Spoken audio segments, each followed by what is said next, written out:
Hello and welcome. Today we delve into one of the most pivotal moments of the Second World War, an event that reshaped the course of history in just days. On December 22nd, 1944, amidst the icy desolation of Bastogne, a small Belgian town, a tense confrontation unfolded that would test the limits of courage and strategy. But what if I told you that on that same day, German officers confidently approached with a white flag, demanding surrender while their tanks and troops encircled over 18,000 American soldiers, completely cut off, freezing, and vulnerable? Could the tide really be turning in their favor, despite such odds? Less than a week earlier, on December 16th, the skies erupted with a thunderous barrage, the deadliest artillery assault seen since 1940. A secret German offensive, Operation Wacht am Rhein, mobilized over 400,000 troops supported by nearly 1,400 tanks, moving silently through the forest to strike at the weakest American points. And as the Germans launched their swift attack, the Americans, many inexperienced, few prepared, found themselves overwhelmed, retreating in chaos. Yet the Germans' entire plan depended on capturing a critical road junction at Bastogne within 48 hours, an essential link to their ultimate goal, the port of Antwerp, just over 100 miles away. Meanwhile, far to the south, General George S. Patton was making bold plans to break through the impossible winter terrain with an entire army, promising to change everything in a matter of days. Did the Germans truly believe victory was within their grasp, or were they blind to the resilience building in the shadows? How did a handful of soldiers, outnumbered and frozen, stand against the tide of a meticulously orchestrated offensive? And what role did Patton's daring maneuver play in shifting the balance? In this video, we will trace the unfolding of these events, separating myth from reality, and revealing the astonishing truth behind one of the war's most dramatic episodes. The story of December 1944 is not just a tale of battle, but a testament to courage, strategy, and the unpredictable nature of war itself. The most intense moments are just beginning. Join us as we uncover what truly happened in Bastogne and beyond, and how a single daring plan changed the course of history forever. On the 22nd of December in the year 1944, precisely at 11:30 in the morning, the scene unfolded amidst the icy cold in Bastogne, a small town nestled deep within the Belgian landscape. The air was thick and biting, with the breath of soldiers forming clouds that vanished into the wintry sky. In this bleak, frozen environment, Lieutenant Colonel Harry Card stood solemnly, observing a stark procession of 4 German officers making their deliberate approach through the snow-covered terrain. Their presence was marked by a plain, white flag, a gesture that stood out vividly against the devastated and war-torn scenery that stretched out before them. These officers carried a message, an ultimatum, that would soon resonate through history. It was a demand for unconditional surrender, cloaked in a tone of confident arrogance, mocking the notion that the tide of war might turn against them. They approached with the certainty of imminent victory, convinced that their assault was unstoppable. Yet as these events unfolded, the shifting fortunes of war revealed a different story. The Allied forces, specifically the Americans stationed in and around Bastogne, found themselves encircled by formidable German armored units. The situation was dire, an entire encirclement with no immediate or easy hope of escape or reinforcement. The only viable option remaining to forestall utter defeat was an act of honorable surrender by the besieged town. The German officers, overconfident and assured of their dominance, waited patiently, their belligerent attitude reflecting their belief in victory. The odds were stark. Roughly 18,000 American troops, hard-pressed and cut off, surrounded by an enemy force exceeding 30,000 soldiers, including hundreds of tanks and numerous armored vehicles, cut off from any supplies or support. The freezing weather had grounded all Allied missions of air support. No aircraft dared risk taking to the skies. The nearest reinforcements were more than 100 miles away, unable to arrive in time to alter the crushing reality on the ground. Little did they realize, however, that to the south, in a place over 130 miles away, General George S. Patton was devising an audacious plan. He had boldly promised to break through the impossible winter terrain, moving an entire army faster than any military force, before it had ever achieved in such relentless conditions. This declaration of daring, almost fantastical as it sounded, was about to alter everything. An unprecedented reshaping of military strategy and capability was on the horizon, not through superior numbers alone or better equipment, but through the collision of overconfidence and resilience. It would be a clash between German complacency and American resolve, fueled by the sheer daring of a national leader who refused to accept that the word impossible had any business in their plans. The very foundation for this transformation was laid just 6 days earlier on a pre-dawn morning, December 16, 1944. A date marking the start of a pivotal and almost mythical chapter in history. At exactly 5:30 in the morning, the silence of the Ardennes forest shattered into an explosion of violence that had not been seen on the Western Front since the year 1940. A great and terrible symphony of destruction was unleashed as 1,600 German artillery pieces opened fire simultaneously across an 80-mile stretch of terrain, a barrage that would forever be etched into the annals of warfare. The air was filled with a chorus of exploding shells, screaming through the icy wind toward American positions that were caught unprepared. Among these brave soldiers was Private First Class Robert Leakey of the 99th Infantry Division, who later vividly recounted his experience in his diary. The earth shook beneath us. Trees exploded into splinters in the air around us. The very atmosphere seemed to scream. We had believed that the Germans were finished, that their days of imminent defeat were over, but now we knew we had been mistaken. What was underway was Operation Wacht am Rhein, an all-encompassing, secret offensive undertaken by Hitler's last desperate gamble, an effort to turn the dwindling tide of the war back in Germany's favor. The Nazi command had clandestinely mobilized a colossal force, some 410,000 troops, supported by nearly 1,400 tanks and assault guns, and wielding around 2,600 artillery pieces. This vast armada moved through the dense forests of the Eifel region under the cover of darkness, maintaining radio silence, with supplies being ferried by horses to avoid the noise of engines giving away their position. General Major Heinz Kokott, commanding the 26th Volksgrenadier Division, recorded the tense moments before the attack commenced.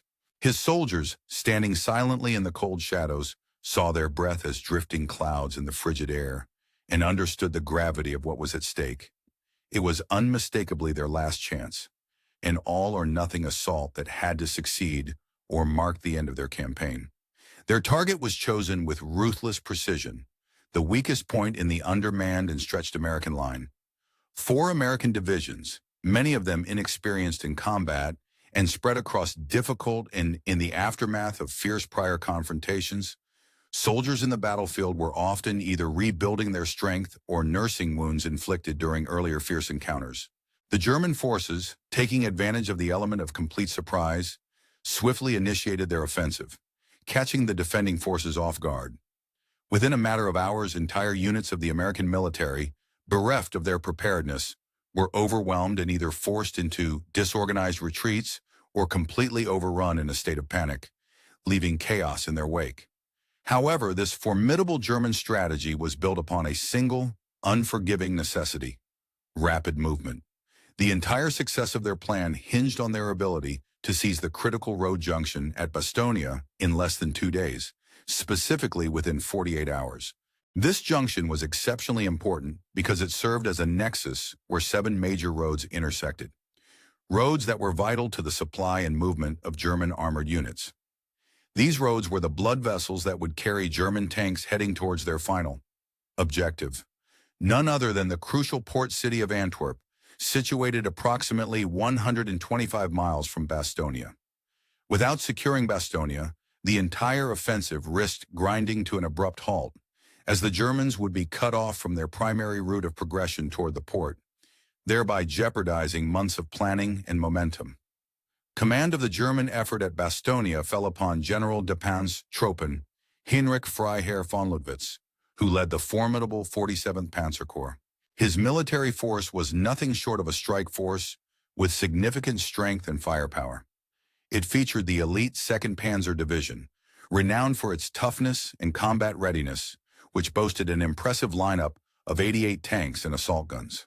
Complementing this was the veteran Panzer Lehr Division, which had a corps of 57 tanks and had seen extensive combat experience. Alongside them was the 26th Volksgrenadier Division, a formidable force with an infantry contingent of approximately 17,000 fighters, ready to sweep through opposition in coordinated assaults. This division was tasked with achieving the swift takeover of Bastogne.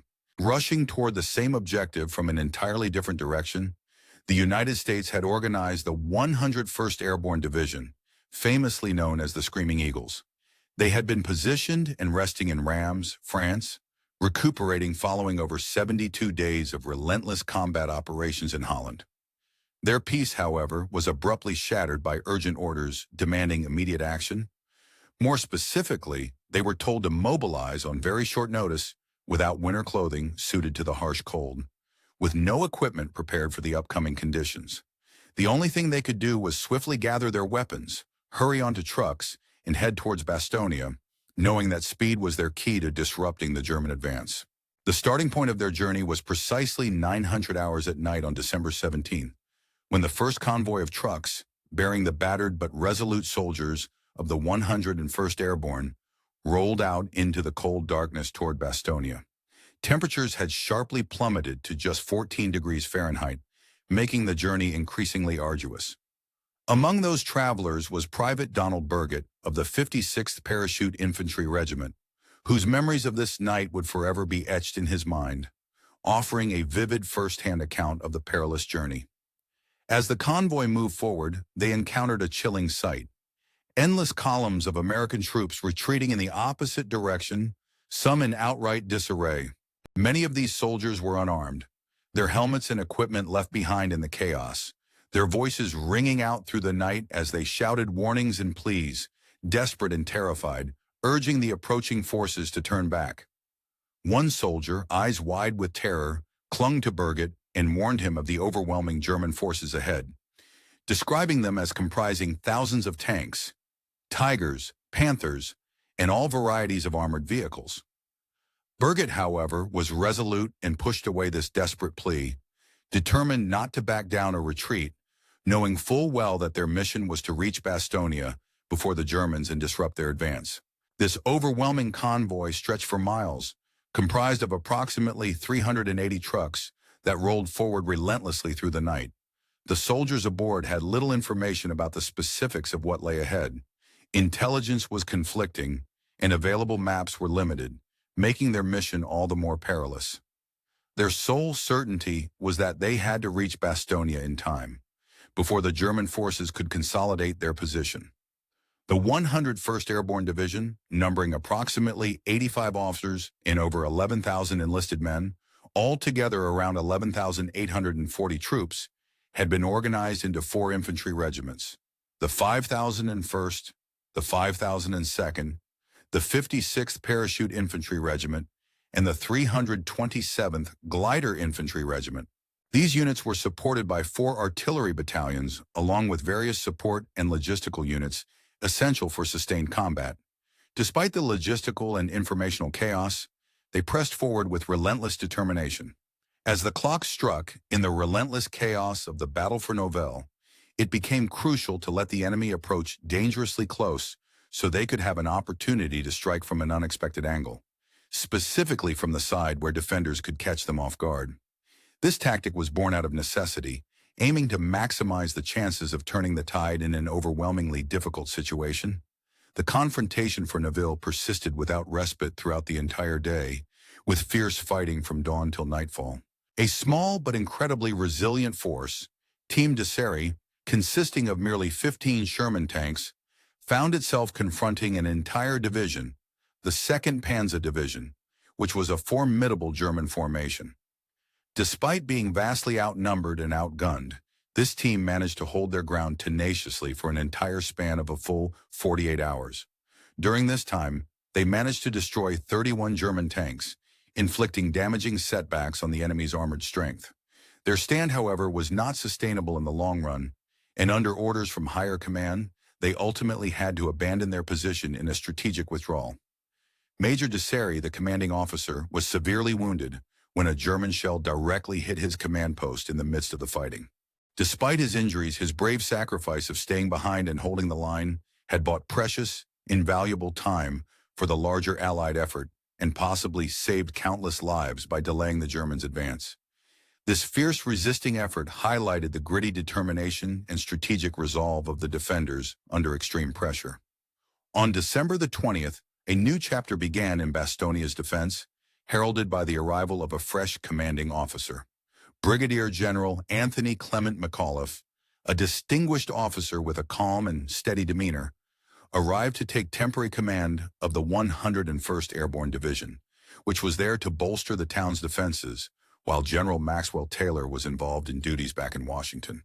McAuliffe, primarily trained as an artillery officer, was known among his peers for his ability to maintain composure and clarity under intense stress and chaos, qualities that would be sorely tested over the coming days. From the command post where McAuliffe was stationed, the situation map painted a bleak and grim picture of the encircling threat. German forces were steadily closing in from three critical directions, creating a noose around Bastogne. From the south and the east, the 26th Folk Grenadier Division was infiltrating and advancing, threatening to cut off any possibility of resupply or escape. Coming from the east was the Panzer, an imposing Axis force pushing relentlessly inward. Meanwhile, elements of the 2nd Panzer Division threatened Bastogne from the north, completing a deadly encirclement. By noon on the 20th of December, the last remaining road into Bastogne, specifically the vital highway leading to Neuf-Château, had been severed, making all land-based rescue or reinforcement impossible. In the trenches and foxholes along the perimeter, Captain Richard Winters of Easy Company, part of the 506 Parachute Infantry Regiment, prepared his men for what the worst outcome might entail. They dug deeper into the frozen ground, reinforcing their positions with helmets, hands, and whatever tools they could find, as the entrenching tools had already broken under the weight of the icy earth. It was a bitterly cold day. The temperature hovered close to 0 degrees Fahrenheit, causing frostbite to rapidly set in, with men's feet already turning black from the freezing conditions. In the failing light and the stifling darkness, the sounds of approaching German tanks could be heard beyond the barricades, clanking, grinding, and rolling through the cold, quiet night.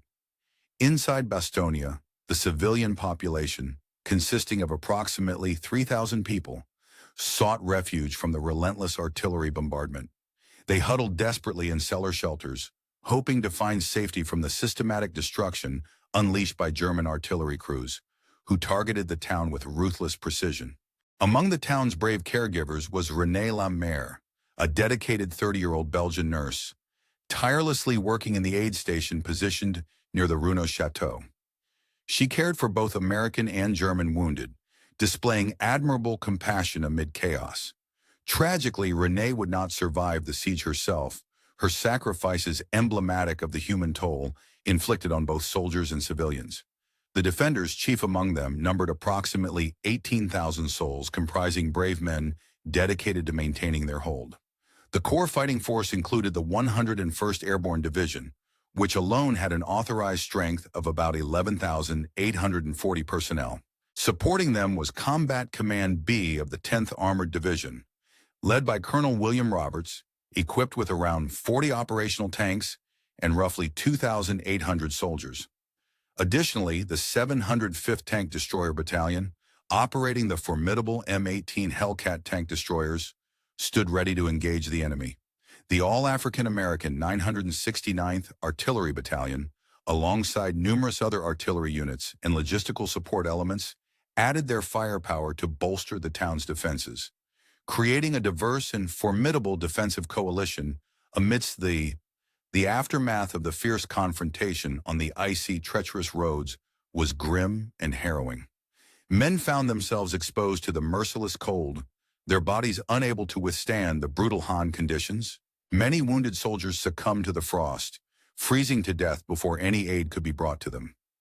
Inside the perimeters of Bastogne, resources had become desperately scarce.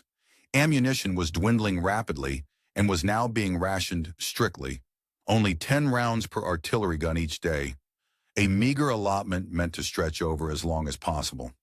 Medical supplies were nearly exhausted following the capture of the medical unit on December 19th, forcing caregivers to make impossible choices.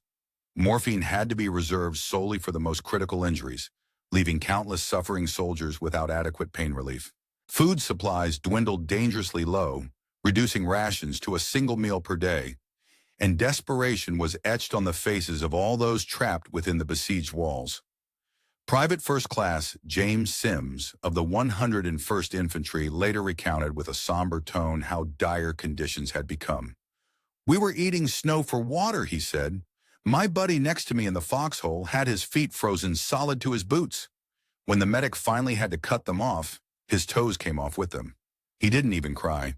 That's how numb he was, beyond feeling anything at all." The scene captured the brutal reality faced by soldiers fighting in this frozen hell, with every day a struggle for survival against the relentless cold, exhaustion, and dwindling supplies. Meanwhile, over 130 miles south of Bastogne, at the French town of Verdun, a starkly contrasting scene was taking place on this same day, December 19th. In a damp, chilly barracks, heated only by a modest, struggling pot-bellied stove, the atmosphere was tense and urgent. Supreme Commander Dwight D. Eisenhower had convened an emergency conference with his leading military commanders to address the grave developments on the battlefield. The room was crowded with the highest-ranking officers of the Allied forces, including the renowned Field Marshal Bernard Montgomery, Lieutenant Generals Omar Bradley and George S. Patton, each one a vital piece in the sprawling mosaic of Allied operations. At this moment, Major General Kenneth Strong, who was Eisenhower's chief of intelligence, had just concluded a briefing about the recent German breakthrough, an alarming development that threatened to destabilize the Allied front. An oppressive silence fell over the room as the gravity of the situation weighed heavily on everyone present, each officer contemplating the precariousness of their position. It was then Eisenhower broke the silence with words that would resonate throughout the history of their military campaign, defining the strategic spirit of the Allied response. "Today's circumstances should be viewed as an opportunity rather than a catastrophe," he declared with conviction. "This is not a moment for despair, but rather for resolve. We face a challenge that demands our resolve and ingenuity, and we must approach it with a determined mindset." His words carried a ripple of reassurance through the room, emphasizing that attitude and adaptability were crucial. General Patton, ever the fiery and optimistic leader, immediately grinned at this statement, seizing the moment to inject enthusiasm into the tense atmosphere. "Hell," he proclaimed with characteristic fervor, "let's summon the courage to push all the way to Paris. If we do that, we'll be able to encircle the Germans completely and then tear them apart." His confidence was infectious, sparking a ripple of approval among his peers, who understood the stakes and the boldness of his vision. Eisenhower, however, became more serious and measured, recognizing the strategic importance of coordination among the different fronts. Turning to George, he asked, "I need you to launch an attack to the north. How quickly can you disengage your current operations and pivot your forces toward Bastogne?" The question pointed toward a swift and decisive maneuver, critical to the overall success of the campaign. What happened next stunned everyone present. General Patton, with unwavering confidence, responded calmly and without hesitation, "I can deploy 3 divisions within 48 hours to strike in that direction." The room veered into utter disbelief. The audacity of such a rapid maneuver in the harsh winter conditions seemed almost impossible. Air Chief Marshal Arthur Tadar couldn't contain his surprise either, breaking into laughter at the idea of moving a complete corps, comprising tens of thousands of men, across icy roads covering 100 meters in less than 2 days, under winter's relentless chill. It seemed an unrealistic hope, a near impossible feat. Eisenhower's face flushed with emotion, his patience tested as he sternly countered, "Don't be foolish, George. If you try to execute such a rapid movement that early, you will not bring all your divisions into position simultaneously.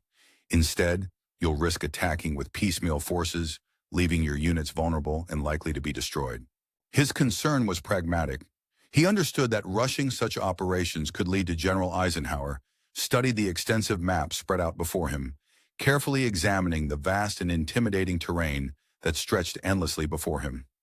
The scale of the operation was truly staggering, a monumental effort to move large-scale forces across a landscape rendered even more hostile by the relentless and dreadful weather conditions.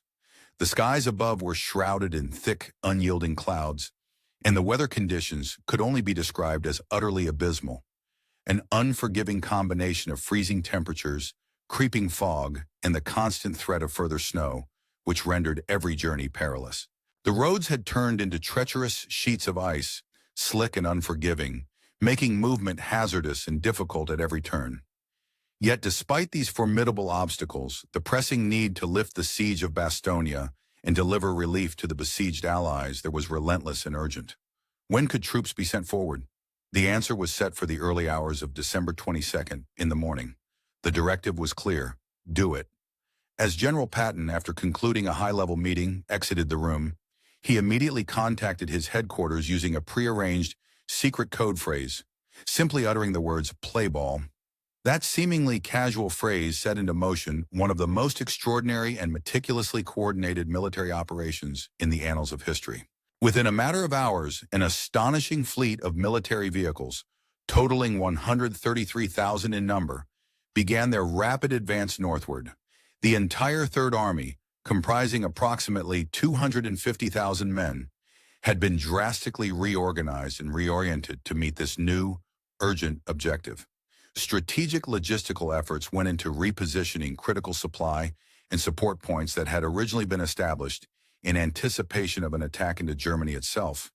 These had to be quickly relocated. Meanwhile, 20,000 miles of telephone wire, integral for maintaining communication among units, had to be carefully rerung, relayed to ensure no vital message was lost amidst the chaos. Artillery placements, initially calculated and positioned to support an assault in one direction, now had to be entirely recalculated for a different direction approach, adapting swiftly to the changing battlefield landscape. Among the many soldiers involved was Lieutenant Colonel Creighton Abrams, commanding a battalion of the 4th Armored Division, the 37th Tank Battalion. At exactly 7 p.m. on December the 19th, Abrams received his orders. His unit was tasked with covering an extraordinary distance, 150 miles in just 19 hours. And all this had to be accomplished amid a fierce and unrelenting blizzard. Abrams later recounted the ordeal.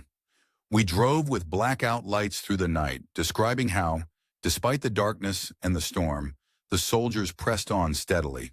Tank commanders, braced in their turrets, stood shivering in the freezing ordeal, guiding drivers who were blinded by the winter storm and the scant illumination. Men, exhausted and cold, often fell asleep standing up and had to be physically shaken awake for their next shift. The logistics behind such a feat were mind-boggling. Each Sherman tank required approximately 175 gallons of fuel for the journey, making fuel supply a critical concern. The division needed about 50,000 gallons of fuel just to reach the starting point of the operation. Fuel trucks continuously rolled forward, navigating icy, treacherous roads. Many would slip and slide off the edges into ditches. When trucks broke down, fuel was manually transferred using 5-gallon jerry cans, a painstaking and time-consuming process. Master Sergeant Frank Carousel of the 4th Armored Maintenance Company worked tirelessly, often for 72 hours straight, ensuring that tanks remained operational under the harshest conditions. The men faced unimaginable challenges. "We changed track blocks on tanks while they were still moving into position," Carousel recalled. "Their hands froze to the metal, and we had cases where skin would come off when they pulled away. But nobody stopped. We all knew those paratroopers in Bastogne were counting on us, and nothing was going to deter us from reaching them."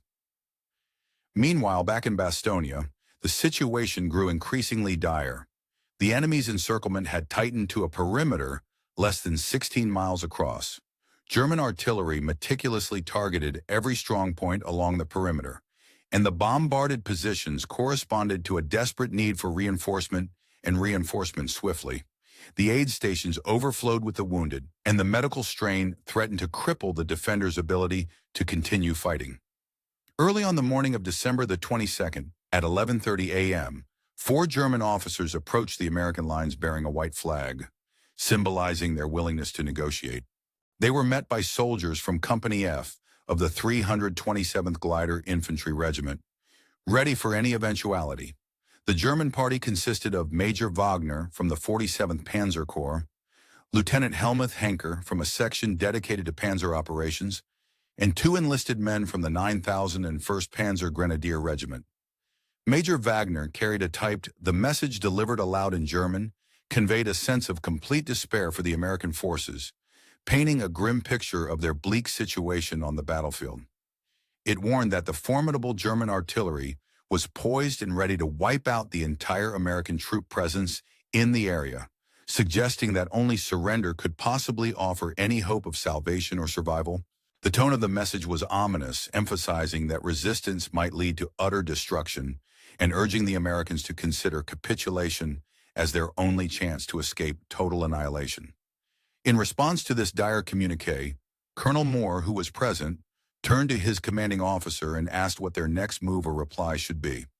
McAuliffe, the American general in charge, was genuinely perplexed and visibly uncertain about how to respond to such an aggressive ultimatum. He hesitated, showing his lack of a ready answer, and expressed outright ignorance, stating, "Well, I don't know what to say." At this critical moment, Lieutenant Colonel Harry Card stepped forward, adding his voice to the tense conversation. He gently pointed out that what McAuliffe had just said was perhaps the most unconvincing reply imaginable, highlighting that it would be difficult, if not impossible, to top such a blunt statement. Card's remark prompted a sudden burst of laughter from the assembled officers, who found humor, or perhaps a sense of grim camaraderie, in the situation. McAuliffe, catching on to the mood and perhaps inspired by the defiance resonating in the room, remarked with a chuckle, "You mean nuts?" A colloquial way of dismissing the German threat.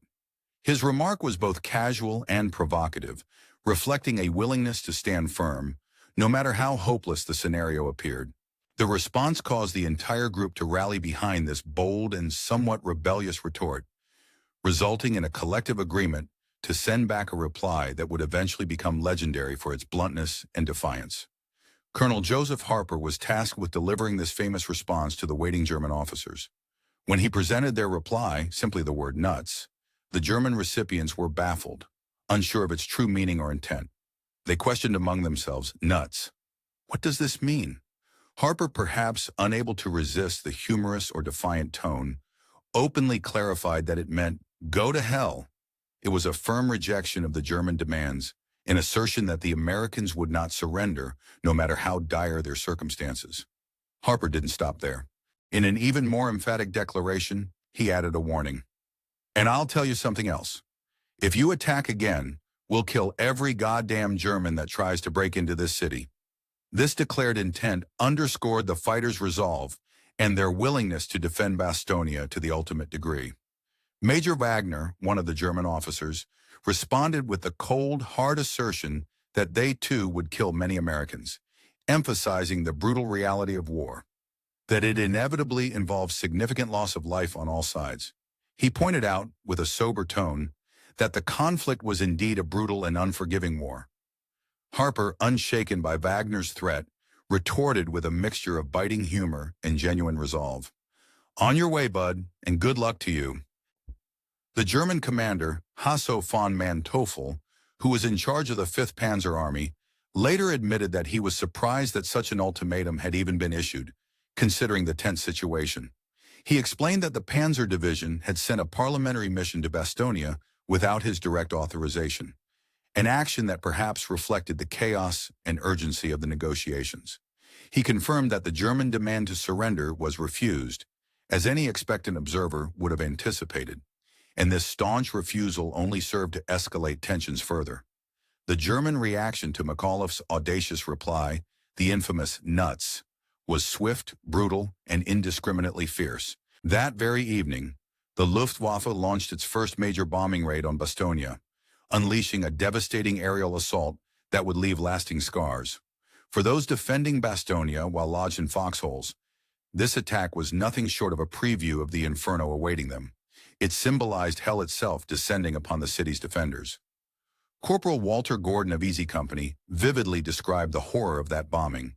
His account painted a picture of chaos and destruction. The ground shook like an earthquake. Trees burst into flames, roasting and collapsing across the landscape. Shrapnel whistled ominously through the air, piercing everything around like furious hornets angrily attacking their prey. His words conveyed a scene of unrelenting violence, where soldiers pressed tightly into their frozen earth, desperately praying for survival. The unrelenting cold outside was severe.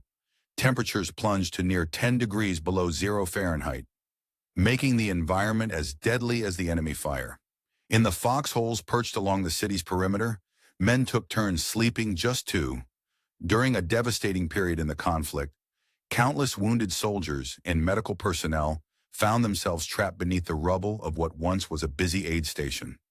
The explosion had been so powerful that it reduced the building to a chaotic jumble of debris, with fragments of walls and shattered equipment scattered across the ground. Outside, Corporal Kenneth Moore was among those who had just been nearby when the blast occurred. He vividly remembered hearing the deafening explosion and immediately rushing toward the wreckage in a desperate attempt to assist. Upon reaching the site, he discovered that the aid station had been completely obliterated, leaving behind only a pile of rubble. Amidst the debris, voices could still be heard muffled underneath the ruins, men calling out in agonized tones, desperately crying for their mothers or pleading for help. Struggling through the darkness of the night, volunteers began to uncover the remains of their fallen comrades and the wounded, carefully digging with their bare hands, feeling the cold earth against their skin as they worked tirelessly to rescue whoever was still alive. Among those who did not survive was Miss Lemaire, a dedicated nurse who chose to stay with the wounded who could not be moved, knowing that her presence might be their last comfort. In that tragic incident, a total of 30 American soldiers lost their lives, along with the Belgian nurse, Augusta Chewy, who had become a beacon of hope for all the wounded she tended to. Augusta, a dedicated nurse of Congolese-Belgian heritage, exemplified extraordinary resilience. Despite the loss, she survived and continued to treat the injured for a full 30 hours after the bombing, refusing to abandon her mission. As the night gave way to Christmas Day, General Patton's Third Army was battling harsh winter conditions, enduring a brutal blizzard that hampered their progress. The attack, which had commenced on the 22nd of December, was falling behind schedule due to the severe weather. The most recent advances made by the 4th Armored Division amounted to only 7 miles in 3 days, a sluggish pace that was unacceptable for a force of such strength and capability. Recognizing the need for unconventional strategies, Patton, known for rejecting traditional military methods, summoned his chaplain, Colonel James O'Neill, on the 22nd of December to discuss their next move. Patton, with a twinkle of determination, directed, "Chaplain, I want you to prepare and publish a prayer asking for good weather. I am exhausted from watching our soldiers have to contend with mud, floods, and bitter cold alongside the enemy's guns. We need divine intervention to tip the scales in our favor." Colonel O'Neill was initially skeptical, unsure that prayer could influence such drastic meteorological conditions. "Sir," he replied, "it might take a pretty substantial divine decree to change the weather in our favor." Patton, undeterred, responded decisively, "I don't care if it takes a flying carpet. Just get a prayer out for good weather." Following this directive, the prayer was meticulously crafted, printed on 250,000 cards, and distributed to every soldier in the Third Army, ensuring everyone would be united in hope. The prayer itself was humble yet powerful. "Almighty and most merciful Father, we humbly beseech thee of thy great goodness to restrain these immoderate rains with which we have had to contend. Grant us fair weather for battle, whether by divine intervention or meteorological coincidence." Remarkably, dawn broke on the 23rd of December with crystal clear skies, an extraordinary turnaround after a week of relentless fog and snow, which had obscured everything and hampered military operations. The once impenetrable weather cleared miraculously, even enabling visibility to stretch 10 miles, an unprecedented sight in the past 7 days, while the temperature rose above freezing for the first time in that period. This sudden change made a significant difference, most notably allowing Allied air forces to finally take to the skies again. By 9:50 a.m., the first Pathfinder aircraft appeared over Bastogne, dropping colored smoke signals to mark drop zones for the incoming supplies. As the morning progressed, the sky filled with a stream of transport planes, 241 in perfect formation, moving swiftly to deliver vital aid. Sergeant Jack Agnew of the Pathfinder team vividly recalled the scene.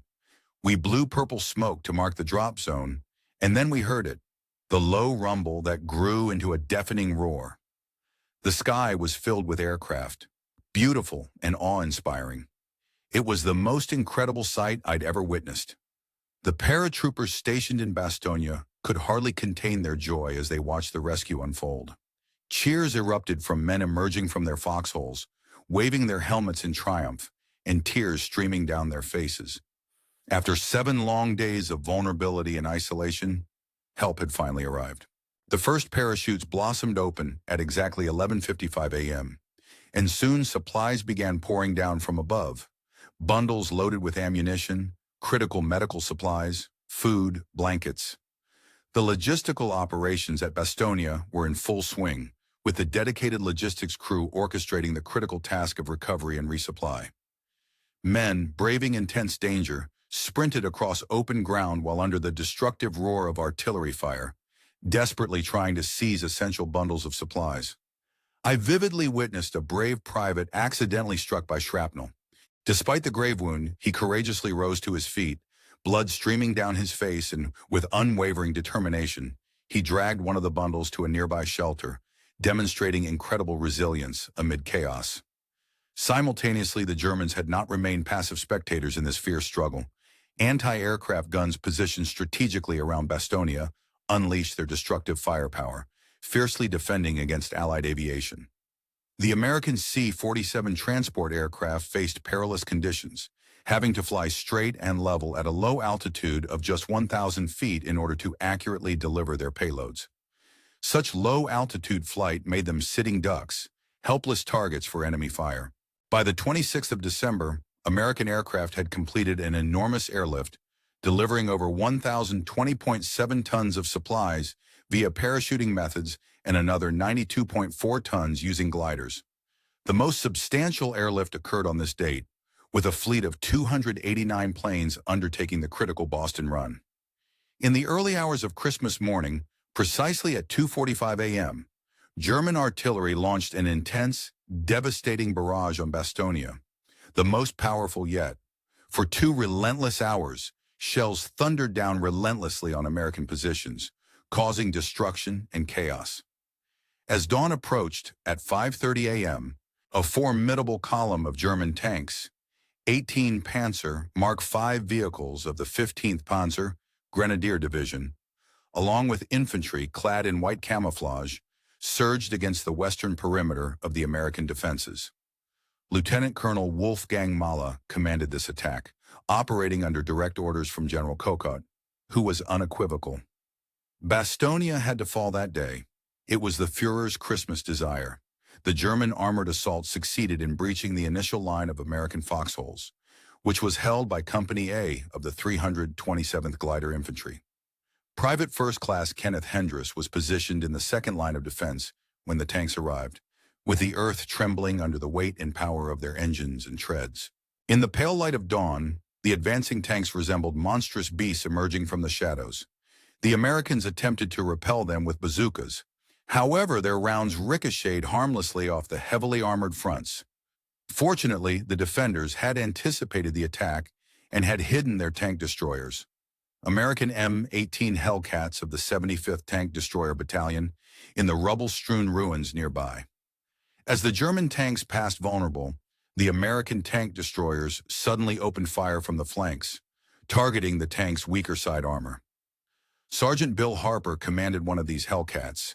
He recounted, "We let them roll past, then struck from behind where their armor wasn't as thick. My gunner, Corporal Johnson, was exceptional. In just 5 shots, he achieved 3 direct hits, effectively destroying 3 tanks." By 10 o'clock in the morning, all 18 German tanks had been reduced to smoldering wrecks, scattered across the snow-covered terrain. The corpses of nearly 400 German soldiers lay still in the snow, a grim testament to the fierce fighting. Among the captured enemy officers was one German commander, who later delivered a sobering assessment to his interrogators. "Your defense was magnificent. We realized after this morning that we could not take Bastogne." This statement underscored the resilient spirit of the defenders and the turning tide of the battle. That Christmas day, General McAuliffe addressed the troops with a heartfelt message, reflecting on the desperate German demands for surrender and his defiant rejection. He proudly recounted how the American forces had thwarted every assault coming from every direction, north, east, south, and west, and declared, "We have stopped cold everything that has been thrown at us." His words bolstered the morale of the soldiers amidst the ongoing chaos. By the late afternoon of December the 31st at precisely 4 p.m., Lieutenant Charles Bogus, commanding the Sherman tank dubbed Cobra King from the 37th Tank Battalion, gazed through his periscope at the distant Belgian village of Assenanoa, located approximately 4 miles from Bastogne. For 4 grueling days, the 4th Armored Division had been engaged in relentless combat, slogging through enemy defenses, inching forward inch by bloody inch. The final decisive assault commenced at 2:20 p.m., when Lieutenant Colonel Creighton Abrams ordered his battalion to advance, calling for the full weight of artillery support. His command was urgent. "I want every gun you've got, and I want it firing now," he radioed. Within a matter of minutes, a barrage of 2,340 artillery rounds blanketed the German positions in WWII advance. We commanded sharply, driving forward at maximum speed, weapons blazing continuously as we poured fire into the enemy's defenses. Private James Hendress, serving as the bow gunner aboard the Cobra King, later recounted the fierce moment of our sudden breakthrough. "We pushed through that town with relentless determination, cutting through like a hot knife, slicing effortlessly through butter. The Germans responded with a hail of gunfire from every window, doorway, and vantage point along our route, their guns ringing out from every direction as they desperately tried to halt our momentum. Our main artillery piece, a formidable 75mm gun, swung left and right as it gunned down targets with farm-to-table precision, firing directly into the structures that lined our path. At precisely 4:50 p.m., the Cobra King crested a small hill, revealing the first sight of friendly forces ahead, and Bogus, one of our squad leaders, saw them clearly. American soldiers from the 326th Airborne Engineer Battalion, forming the outermost bulwark of Bastogne's defenses. "Come on in," they shouted eagerly, signaling and beckoning us forward. "You're the first tanks we've seen in 10 days. His voice carried over the comms, a moment of relief amid the chaos. Without hesitation, Bogus relayed the news to Abrams, our commanding officer.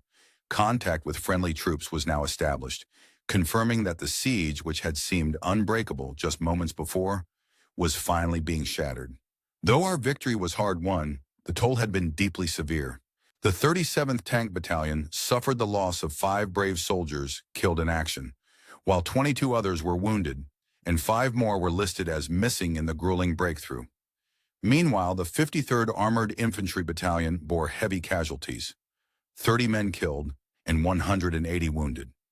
Yet despite these terrible sacrifices, an opening a scant 400 yards wide had been created, a narrow corridor of safety and hope.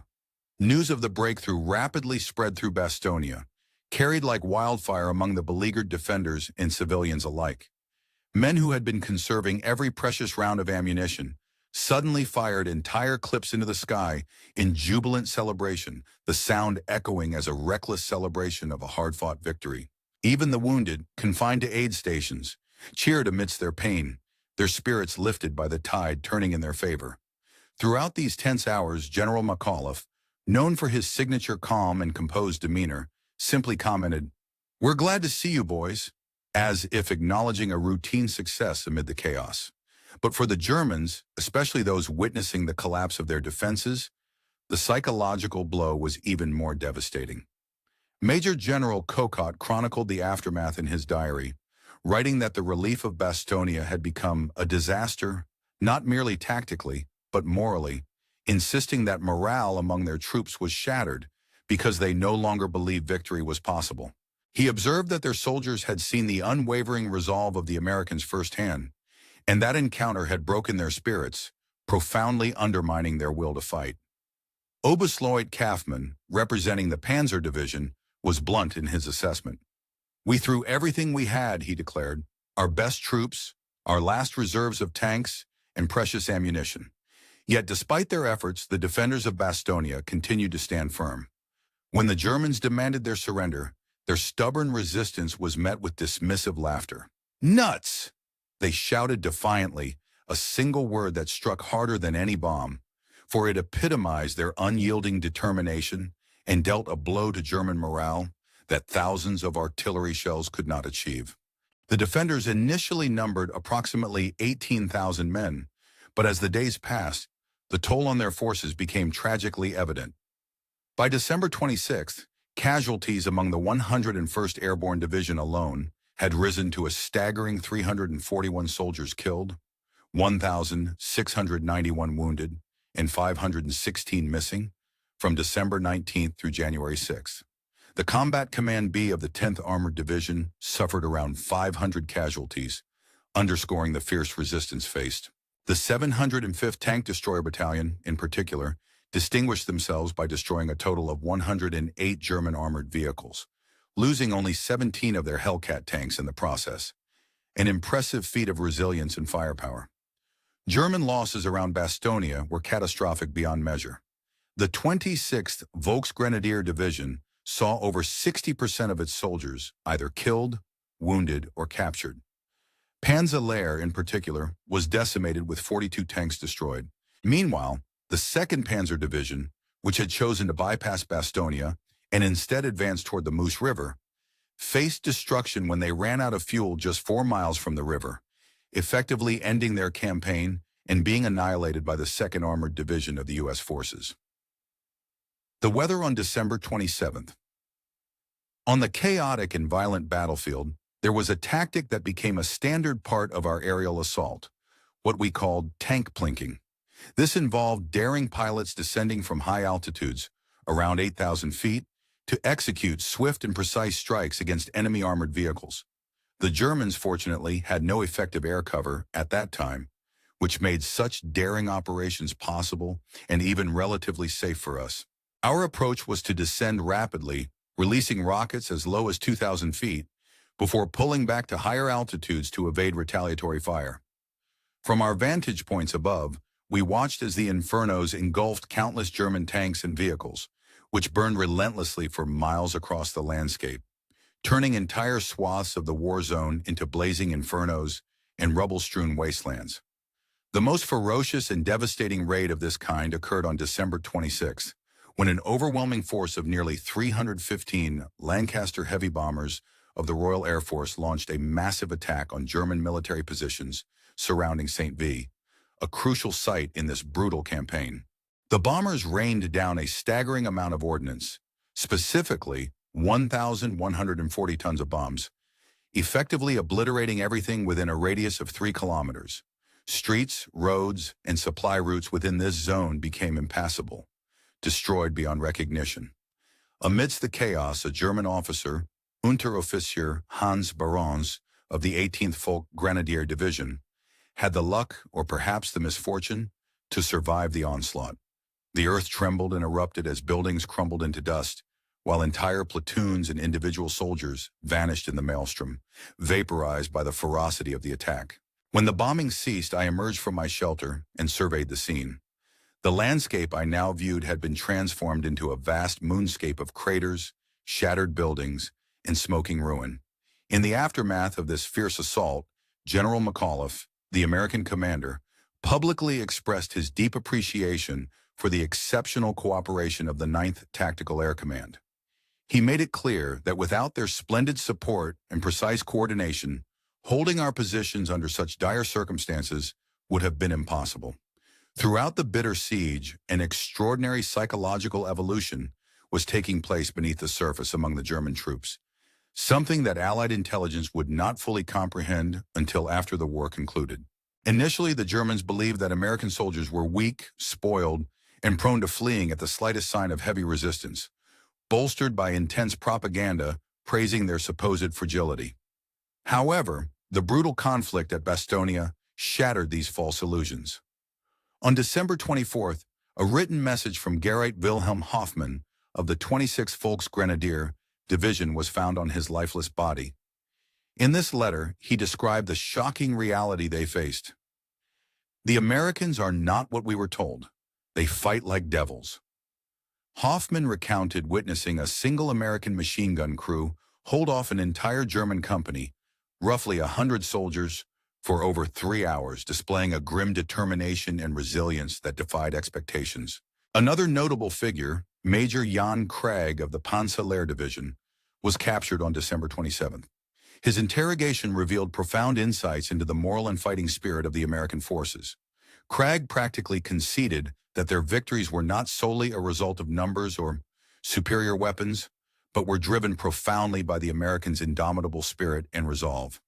His words underscored a crucial lesson, that American soldiers had become true warriors, whose bravery and tenacity outmatched even the most formidable enemy projections. While the defense of Bastogne grabbed headlines across the war-torn landscape, the real strategic triumph lay in General George Patton's daring relief operation, an event that represented an even more profound shift in tactical warfare.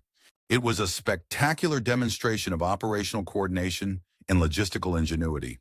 Over the course of just 3 days, or around 72 hours, Patton's Third Army achieved an astonishing feat of maneuver warfare, shifting approximately 250,000 men across more than 100 miles of icy, treacherous roads. This force also managed to reposition nearly 133,000 vehicles without encountering a single serious traffic jam, an extraordinary logistical achievement. They laid about 20,000 meters of telephone wire, established 70 supply points for munitions, and created 40 fuel dumps holding over 500,000 gallons of gasoline, unprecedented logistical feats in wartime. Plus, they set up 20 field hospitals, delivered 4,000 tons of ammunition, and distributed 62,000 maps to scattered units. Colonel Oscar Coe, the intelligence officer for Patton's G2 section, later reflected that what was achieved in those 3 short days should have been deemed impossible. Calculations suggested that planning such a complex movement would have taken at least 6 days, yet it was executed flawlessly in half that time. The secret, he explained, was meticulous preparation. In fact, unpublicized to most, Patton had been methodically wargaming and rehearsing this exact scenario for 2 weeks. During those intense 10 days of fierce combat, over 167 emergency surgical procedures were carried out, many of which had to be performed without the proper use of anesthetic agents due to scarce supplies. Much of the operation was conducted under the dim glow of candlelight because on multiple occasions, the electrical generators failed in the chaos of battle, forcing medics and surgeons to improvise amidst the darkness. In the absence of morphine, which had simply run out amid the relentless fighting, resourceful medical personnel resorted to alternative measures, including using cognac sourced from Belgian households in an effort to provide some relief to the wounded. Technical Sergeant Eugene Rowe, a member of Easy Company, dedicated himself tirelessly to the care of more than 200 injured soldiers during World War II, the siege, often risking his own safety by crawling through artillery bombardments to reach those in need of urgent medical attention. In every advance and retreat, he carried only his medical supplies, refusing to draw a weapon, underscoring his commitment to saving lives rather than engaging in combat.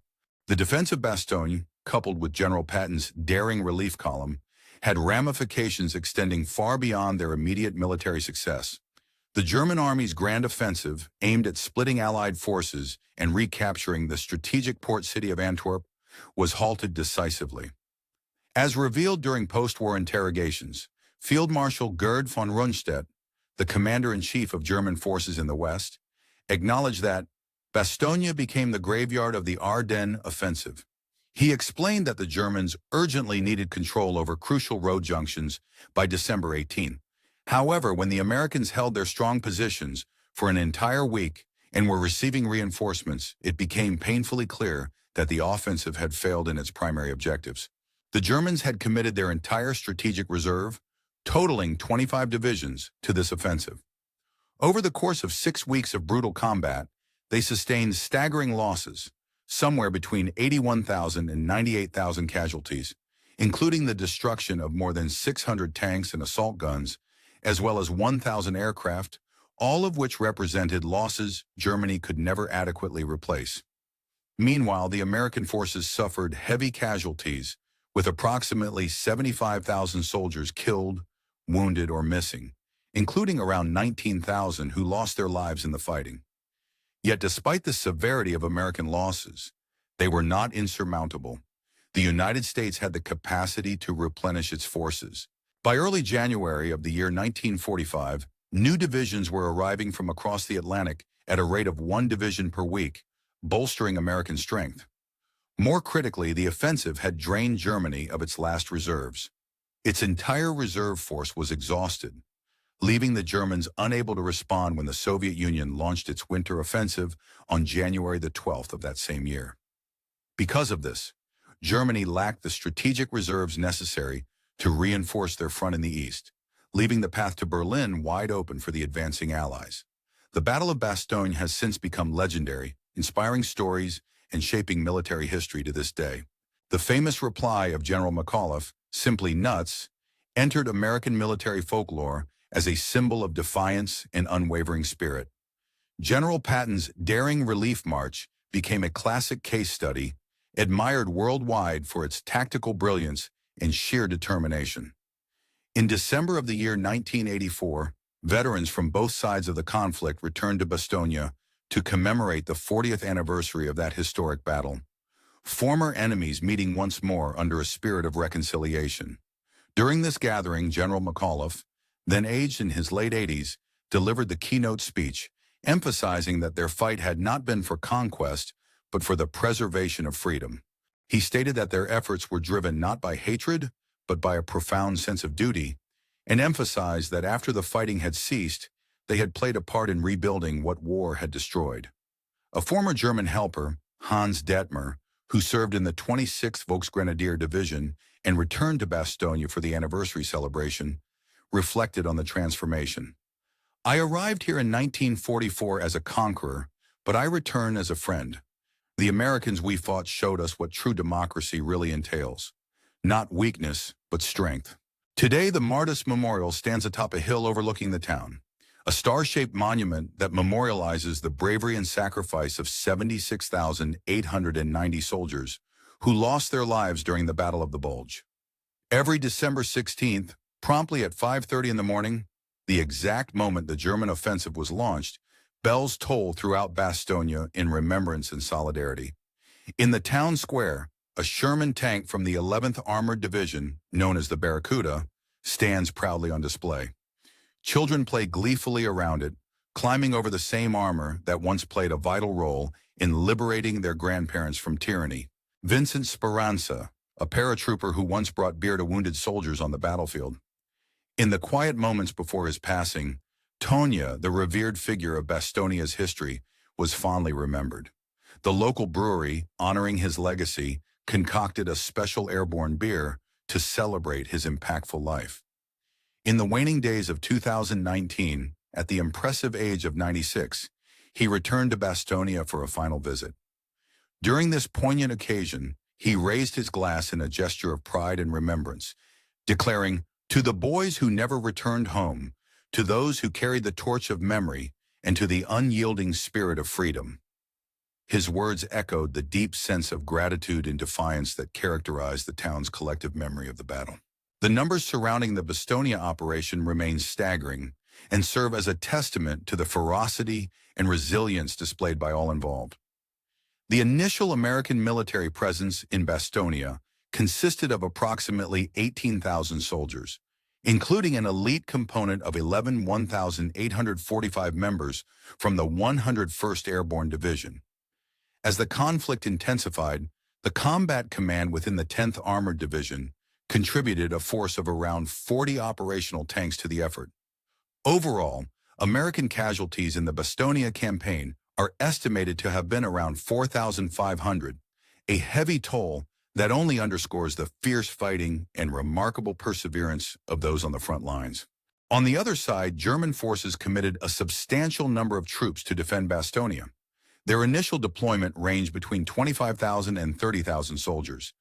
But as the battle raged on, this figure swelled to roughly 55,000 combatants.